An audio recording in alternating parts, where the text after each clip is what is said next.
रस्त्याच्या भूमिपूजनाचा वाढदिवस साजरा करायचा का हा सवाल संतप्त नागरिकांनी नाना पटोले यांना विचारलाय।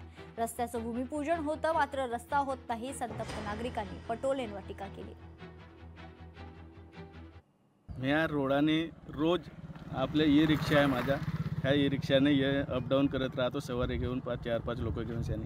पण मला एवढं सांगायचं आहे का नानाभाऊ पटोले यांनी 5 डिसेंबर 2024 ह्या रोजी उद्घाटन भूमिपूजन म्हणून करून ठेवलं आणि आता त्या 5 डिसेंबरच्या ह्या भूमिपूजनाचा वाढदिवस येणार आहे 1 वर्षानंतर, तरी पण ह्या कामाला सुरुवात पण झाली नाही आणि काही धोका होण्याची निर्मिती या रोडाला आहे। आमच्या ह्या पेंढरी किटाडी रोडची जवळपास 5 डिसेंबर 2024ला स्थानिक आमदार नानाभाऊ पटोले यांच्या हस्ते उद्घाटन झालं होतं, पण तेव्हापासून आज 1 वर्ष पूर्णत्वास होत आहे, तरी पण ह्या रोडची एकदम म्हणजे काही काम सुरू नाही झाला, काही नाही सुरू झाला।